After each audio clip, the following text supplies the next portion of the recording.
ओम द्वेषितमः सर्ग 82वां सर्ग।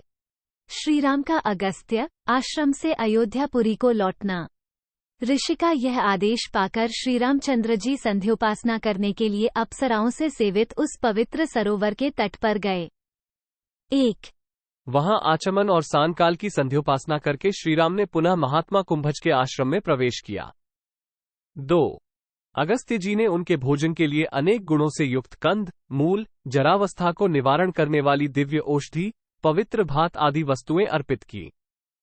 3। नरश्रेष्ठ श्रीराम व अमृततुल्य स्वादिष्ट भोजन करके परम तृप्त और प्रसन्न हुए तथा वह रात्रि उन्होंने बड़े संतोष से बिताई। 4। सवेरे उठकर शत्रुओं का दमन करने वाले रघुकुल भूषण श्रीराम नित्य कर्म करके वहां से जाने की इच्छा से महर्षि के पास गए। 5। वहां महर्षि कुंभज को प्रणाम करके श्रीराम ने कहा, महर्षि, अब मैं अपनी पुरी को जाने के लिए आपकी आज्ञा चाहता हूँ। कृपया मुझे आज्ञा प्रदान करें। 6। आप महात्मा के दर्शन से मैं धन्य और अनुग्रहित हुआ।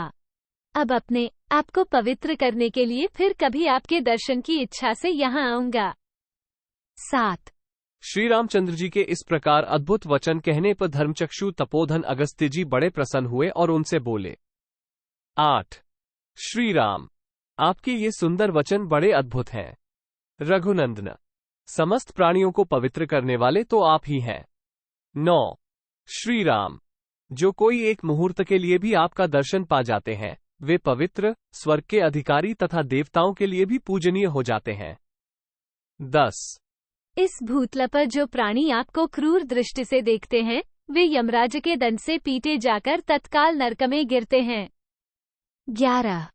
रघुश्रेष्ठ, ऐसे महात्म्यशाली आप समस्त देहधारियों को पवित्र करने वाले हैं।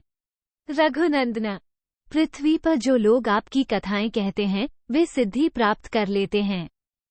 12। आप निश्चिंत होकर कुशलपूर्वक पधारिए। आपके मार्ग में कहीं से कोई भय न रहे। आप धर्मपूर्वक राज्य का शासन करें क्योंकि आप ही संसार के परम आश्रय हैं। 13। मुनि के ऐसा कहने पर बुद्धिमान राजा श्रीराम ने भुजाएं ऊपर उठा हाथ जोड़कर उन सत्यशील महर्षि को प्रणाम किया। 14। इस प्रकार मुनि व अगस्त्य तथा अन्य सब तपोधन ऋषियों का भी यथोचित अभिवादन कर वे बिना किसी व्यग्रता के उस सुवर्ण भूषित पुष्पक विमान पर चढ़ गए। 15।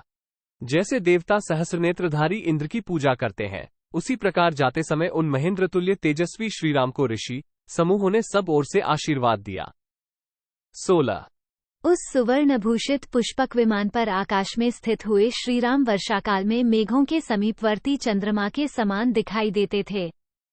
17। तदनंतर जगह जगह सम्मान पाते हुए वे श्री रघुनाथ जी मध्याह्न के समय अयोध्या में पहुंचकर मध्यम कक्षा बीच की ड्योढ़ी में उतरे। 18। तत्पश्चात इच्छानुसार चलने वाले उस सुंदर पुष्पक विमान को वहीं छोड़कर भगवान ने उससे कहा, अब तुम जाओ, तुम्हारा कल्याण हो। 19। फिर श्रीराम ने ड्योढ़ी के भीतर खड़े हुए द्वारपाल से शीघ्रतापूर्वक कहा, तुम अभी जाकर शीघ्र पराक्रमी भरत और लक्ष्मण को मेरे आने की सूचना दो और उन्हें जल्दी बुला लाओ। 20।